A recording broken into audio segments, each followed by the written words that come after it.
Bonjour et bienvenue chez Création Mode. Aujourd'hui, nous allons voir la construction de la jupe de base. Alors premièrement, c'est le vêtement idéal, le plus simple à construire. Je ne vais pas vous apprendre à faire fichier nouveau, je ne vais pas non plus vous apprendre à renommer votre fichier. Ça, c'est la première opération obligatoire.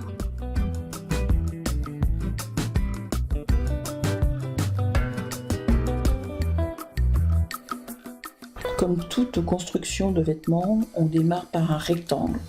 Mais nous n'avons pas dans les outils un outil rectangle comme on pourrait avoir dans Modaris, qui est le logiciel de Lectra.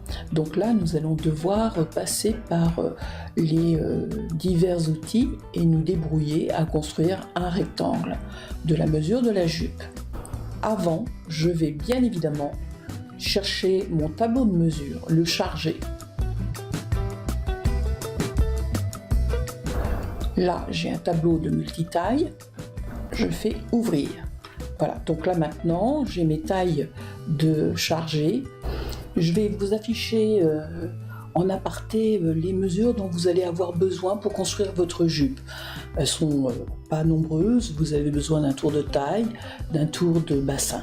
Voilà, 2 mesures et éventuellement la longueur de la jupe suivant la tendance de la mode et de ce que vous voulez obtenir. Alors, nous allons tracer notre première ligne. Donc là, sur l'écran, j'ai des informations. Et donc, le petit rond rouge, c'est le premier point qui est nommé A. Les 2 repères ici en vert, c'est les X et les Y, pour les horizontales et les verticales. Et donc, pour tracer notre première ligne, je vais aller chercher l'outil de point à distance et angle. Donc je clique et je vais cliquer le premier point rouge.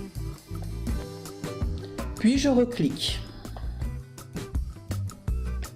Si tout va bien, normalement, ça devrait marcher. Voilà. Et maintenant, je vais mettre dans la première ligne, marquer longueur, la longueur de ma ligne. Donc nous avons dit une longueur de jupe de 60, je tape 60, ce sont des centimètres. L'angle, alors important l'angle, car c'est ce qui va me déterminer si je dessine ma jupe à l'horizontale ou à la verticale. Donc pour faire une horizontale, je vais mettre 180, car je veux, par habitude de modélisme, tracer mon vêtement à l'horizontale.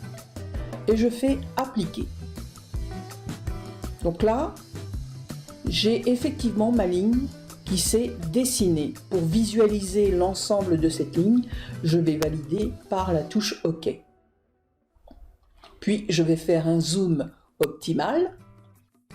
Et voilà, j'ai ma ligne qui s'est tracée de mon point A à mon point A1. Alors ce point, j'aurais pu le nommer de manière plus ludique, c'est-à-dire l'appeler taille, de telle manière à déterminer que là, j'ai le haut de mon vêtement et A, j'ai le bas de mon vêtement. Et la ligne que nous venons de tracer sera la ligne milieu dos. Donc maintenant, je vais tracer la ligne de taille. Donc pour ce faire, je vais repartir de mon point A1, ici. Puis par la suite, je vais utiliser toujours le même outil, l'outil point. Je clique mon point A1, puis par la suite, je reclique. Dans le tableau qui apparaît, je peux automatiquement taper la mesure, si je la connais par cœur, et puis par la suite, dire un angle de 90, et puis dire OK. Pas de problème. Mais là, je vais utiliser en fait la fonction. Ici. Je vais donc cliquer, je vais dans mon tableau, vous vous souvenez, j'ai téléchargé tout à l'heure le tableau des mesures, et bien je vais le retrouver ici. Voilà, là je vais chercher la mesure dont j'ai besoin, qui est le demi-tour de bassin. N'oublions pas, nous sommes en train de construire une jupe, donc la partie la plus forte de ce vêtement, ça sera la mesure du bassin, car effectivement, si je veux pouvoir rentrer dans ma jupe, il vaut mieux que j'utilise la bonne mesure, c'est-à-dire le bassin.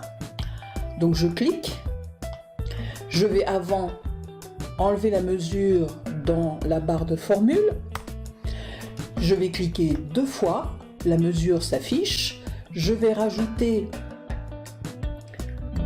un plus pour rajouter de l'aisance à ma jupe. Donc je vais rajouter à peu près 1,5 cm. Et comme je suis déjà sur un demi-tour et que je travaille sur un demi-corps, 1,5 cm divisé par 2, ça fait toujours 0,75 si mes souvenirs sont justes.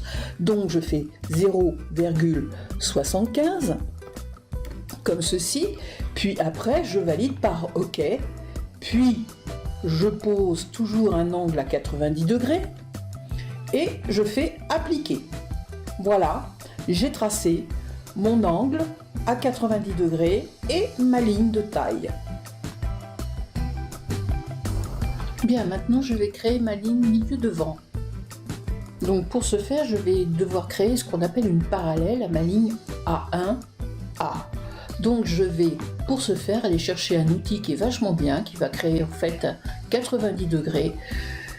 Un point en longueur perpendiculaire, donc je vais chercher le point A2, ici, voilà, puis le point A1, ça va me créer automatiquement, vous le voyez, une perpendiculaire. Là, je suis sur une longueur, donc je vais taper la longueur de ma jupe, 60, et je fais appliquer. Mon point A3 est arrivé, et je fais OK. Si maintenant je veux fermer ma jupe, eh bien c'est tout simple. Je vais dans ligne, je vais chercher tout simplement l'outil de ligne et je vais du point A3 au point A et je ferme mon rectangle. Voilà, le rectangle de construction de ma jupe est fini. Et bien maintenant je vais poser mes points pour créer mes coutures de côté.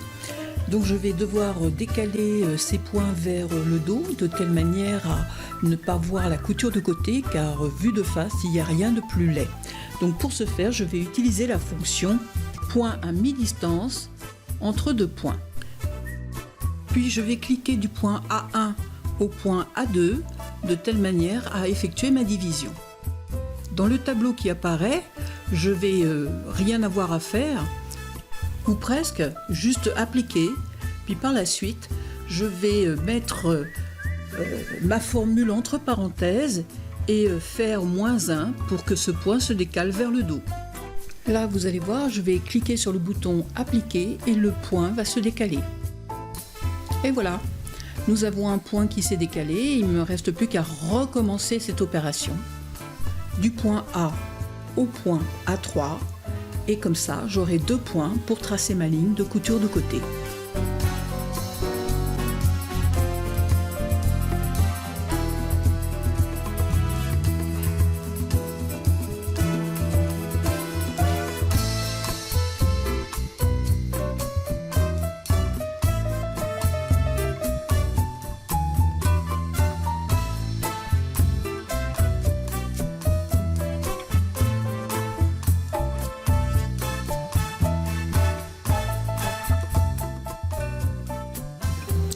Je trace ma couture de côté en sélectionnant l'outil ligne entre plusieurs points.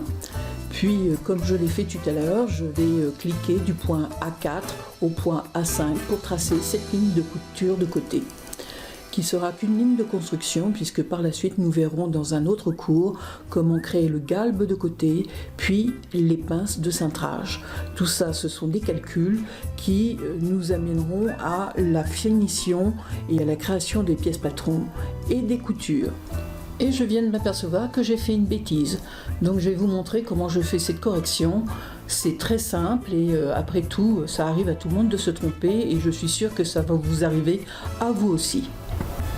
Cette bêtise, c'est la largeur de mon rectangle. Donc en faisant la touche droite de ma souris, je vais aller dans les options. Je vais recalculer la largeur de mon rectangle. Je reviens donc à la base de ma mesure 47 demi-tours de bassin et je vais rajouter cette fois-ci 1,5 cm par 0,75 car ça aurait été trop peu. Et donc là, je fais une application de ma correction, puis je valide et je vais aussi vérifier si ma couture de côté a suivi.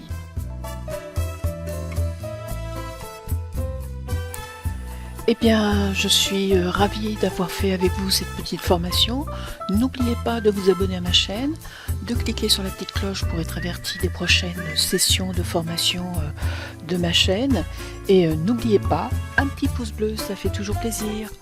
Merci et au revoir.